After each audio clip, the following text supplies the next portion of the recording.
loi ti ho no bon sabin se bai tu ni ko hin video khat ga sim ki nu hitin content monetization imu no nga hai min khial thei ham ti hi ai in mi khen khat nin ne hin dong ovin aji chu tu a he atam zo he ho hen profile hi pesa convert ibol in professional mut ko tan on ibol wa ai hon monetization hi ikibol monetization ibol ting le khon id phate kai cha ki pi in pen ka ki pi in bank account detail ki pi in hi chun profile pa hi le e ma min di chana a chu hai hi chi hi page mong pa khu ga hilo in hi chi nang man na profile la hi na min di an na koi zo teng la chun nang man adang ho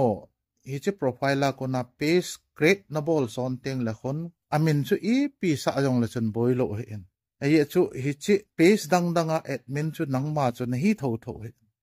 anei tu chu nang nei hi je chu nang ma account tu a profile pa hi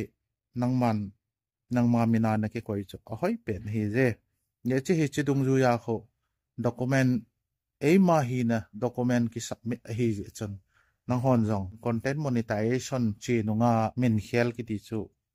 hoi ka sapun boi na yong hum thei ding in kom in e chu document ki submit hi je chang a hi thei la i khel lo chu phai page na create son teng wang na dei koin a kho poja step ni na ga sei ki lew han step ni na chu hi le mi tampin isu khil jevin hi chia ki sei khu content monetization na mo zo teng la fill up na bol teng la kon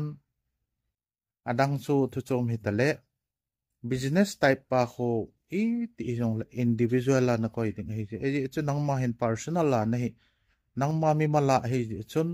mi mala chu hi chun nang man individual la kho na koi ting hi je adanga kho na koi kha le fill up ding tampi ei ho a lo ho a hin ji teng la kon mi boy ji in ye chun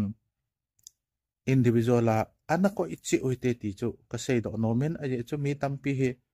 a boya kamu in fonovin ka ve pi le ama hon anabol sau anabol le individual ko italo abangin corporate na a ko ilo ombe hiya chu hi chi khu ibol kil kha teng la kon balls phat mo cha hipun a hiwang process sa ba saw lu ding a hita in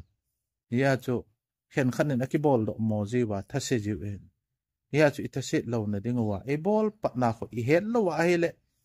i het lo chan chu khongai yutin mi do thei o ma hele dong ta diu hitin kino the thu ngai po je he chun kino the thu lo ding adi chena e bol pe thei mi chu ki hol hitin ki bol sa zo hite ti chu kaga sei do nom hi je le ka ki pa e chan se